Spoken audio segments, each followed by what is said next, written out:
السلام علیکم، میں ہوں رانا محمد طاہر اور آپ دیکھ رہے ہیں talk to mister Tahir channel. میں آپ حضرات کو talk to mister Tahir channel پر خوش آمدید کہتا ہوں۔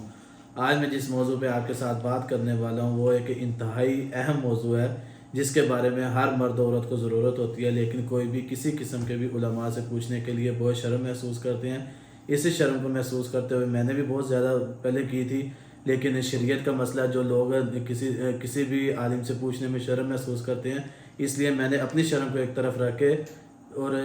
حیا کے خلاف ایک مسئلہ جو میں نے اس کی پوری تحقیق کر کے علماء سے پوچھ کے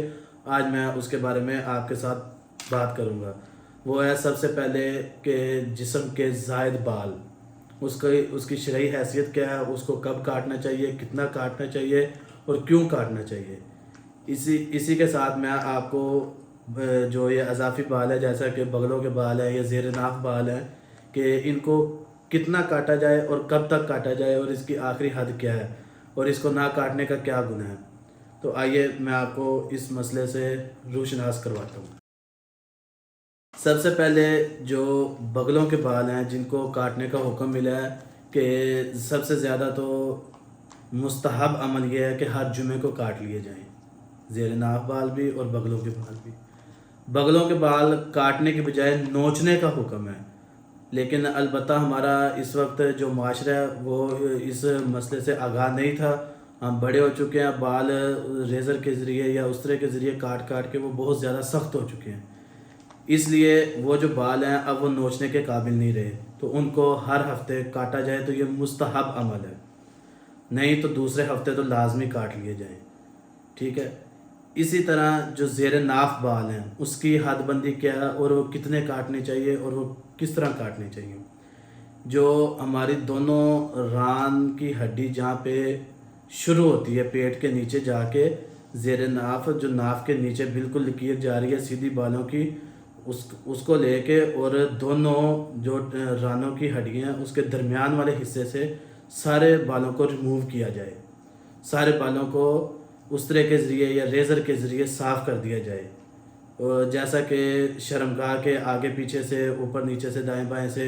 اور خصیتین کے آگے پیچھے سے، نیچے سے، اوپر سے کاٹ لیے جائیں۔ یہ ایک شرعی حد ہے، لیکن اگر اس کے ساتھ رانوں سے بال بھی صاف کر لیے جائیں تو یہ صفائی میں آئیں گے،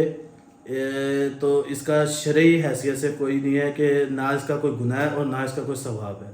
لیکن جو ناف کے نیچے جو لکیر بالوں کی شروع ہو رہی ہے اس سے لے کے اور دونوں رانوں کی ہڈیاں جہاں سے پیٹ کے نیچے سے ران شروع ہو رہی ہے ان ہڈیوں کے درمیان والے حصے سے جو بال نہیں کاٹیں گے تو ان کا گناہ ہے۔ اس کی حد اللہ کے نبی نے جو بتائی ہے کہ وہ 39 دن تک تو گنجائش ہے، لیکن 40ویں دن تک گنجائش نہیں ہے۔ مستحب عمل یہ ہے کہ ہر ہفتے ان کو کاٹ لیا جائے، کیونکہ صفائی نصف ایمان ہے۔ الطہور شطر الایمان، طہارت ایمان کی شرط ہے کہ ہم مسلمان ہیں، ہم ایمان ہمارے دلوں میں ہے، ہم کلمہ گو ہیں، نہ کہ ہم غیر مسلم ہیں۔ غیر مسلم ایک تو یہ جسمانی صفائی ہے، ایمان کا حصہ بھی ہے اور جسمانی صفائی بھی ہے۔ اس کا سب سے بڑا فائدہ یہ ہے کہ بندہ بہت سی بیماریوں سے بچ جاتا ہے، جیسا کہ کینسر کی بیماریوں سے، بدبو کی بیماری سے، اور مثانے میں جو گرمی ہے، مثانے میں جو یہ پتھری وغیرہ ہوتی ہے یہ انہی جراثیم کی وجہ سے ہوتی ہے، اور جو پیشاب کے مسئلے ہیں یا خاص طور پہ جو اس کے بواسیر وغیرہ کے مسائل ہیں وہ بڑے بالوں کی وجہ سے جو صفائی نہیں ہوتی، صفائی نہ ہونے کی بنیاد پر وہ گند سارا بالوں کے اندر رہ جاتا ہے، ان سے جراثیم پیدا ہوتے ہیں۔ تو اسی چیز کو مد نظر رکھتے ہوئے اللہ کے نبی نے جو شریعت کی حد قائم کی ہے وہ آخری درجہ ہے، آخری درجہ کہ 39 دن تک آپ اس کو ختم کر لیں، اور بہتر تو یہ ہے کہ ہر ہفتے کر لیا جائے، یعنی کہ جمعے کے جمعے مستحب عمل ہے، نہیں تو دوسرے جمعے لازمی کر لیا جائے۔ اس میں آپ سارے جسم کے بال بھی صاف کر سکتے ہیں، گناہ نہیں ہے،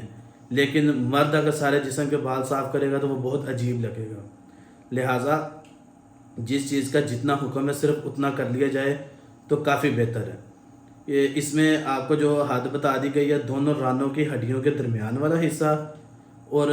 خصیتین کے دائیں بائیں، اوپر نیچے سے، اور شرمگاہ کے آگے پیچھے سے، اور اسی طرح جو پخانے والی جگہ اس سے اوپر نیچے اور دائیں بائیں کے سارے بال صاف کر لیے جائیں اچھی طرح سے، اور ران کے بھی بہتر طریقہ تو یہی ہے کہ گھٹنوں تک، یعنی کہ گھٹنوں کے اوپر سے لے کے اور ران کے شروع ہونے تک اس حصے کے بھی بال کاٹ لیے جائیں تو بہتر ہے. اگر نہ بھی کاٹے تو گناہ نہیں ہے،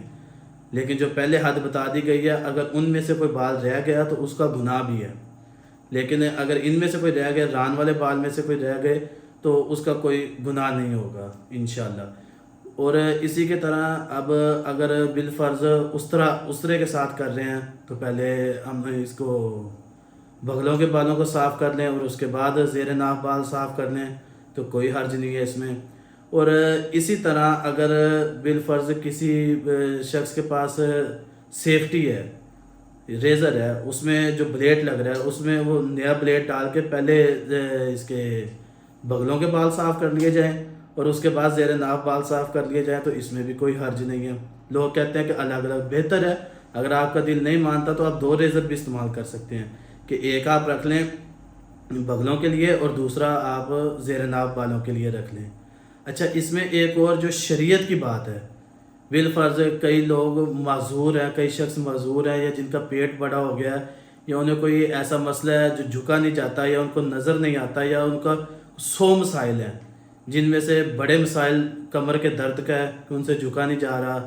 یا کسی اور عذر کی وجہ سے کہ وہ بلیڈ استعمال نہیں کر سکتے، جیسے راشا کے مریض ہوتے ہیں جن کے ہاتھ کانپتے ہیں، بزرگ ہو جاتے ہیں کہ ان سے استرا وغیرہ یا ریزر وغیرہ نہیں چل سکتا، وہ لوگ کسی بھی قسم کی کریم وغیرہ یا سپرے وغیرہ بھی یوز کر کے بال صاف کر سکتے ہیں. اس میں شریعت میں کوئی ممانعت نہیں ہے، نہ مرد کے لیے نہ عورت کے لیے. کیونکہ بال صاف کرنے کا حکم ہے، وہ کسی بھی طریقے سے ہو جائیں، عمل پورا ہو جائے تو اس سے کوئی فرق نہیں پڑتا کہ آپ کس چیز کو یوز کر رہے ہیں، بلیڈ کو یوز کر رہے ہیں، سپرے کو کر رہے ہیں یا ٹیوب وغیرہ کو یوز کر رہے ہیں. اچھا، اس میں ایک اور جو شرعی مسئلہ ہے، بالفرض ایک آدمی کی شادی ہو گئی اور وہ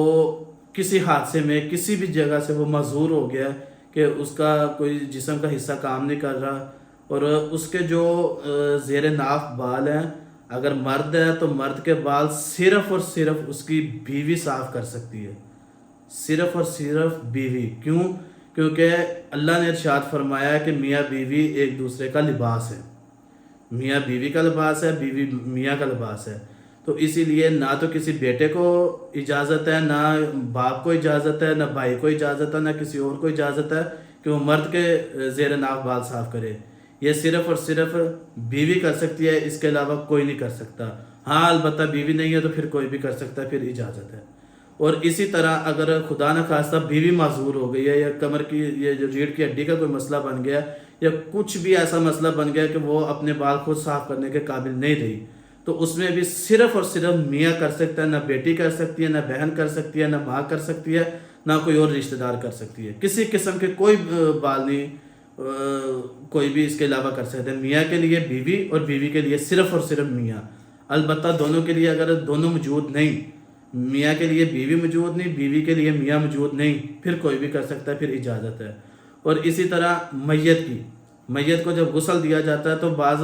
لوگوں کے ذہن میں یہ کنسیپٹ ہے کہ بال صاف کرنے کا بہت زیادہ ثواب ملتا ہے. حالانکہ حکم یہ ہے کہ جس وقت میت کو نہلاؤ تو اس وقت اس کے داڑھی کے بالوں کو اور سر کے بالوں کو آہستہ آہستہ ملو کہ کوئی بال ٹوٹ نہ جائے.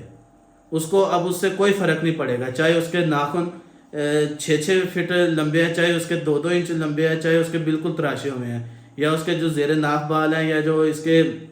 بغلوں کے بال ہیں وہ لمبے ہیں یا چھوٹے ہیں، کٹے ہوئے ہیں یا بڑے ہوئے ہیں. اس میں اس سے اب کوئی فرق نہیں پڑے گا. جو فرق پڑنا تھا اس کی زندگی میں پڑنا تھا، اب وہ مر چکا ہے یا مر چکی ہے تو اس میں اس سے کوئی فرق نہیں پڑے گا، کسی قسم کا کوئی فرق نہیں پڑے گا. اور فرمایا کہ جس وقت غسل دو، شرمگاہ کی طرف سے جس وقت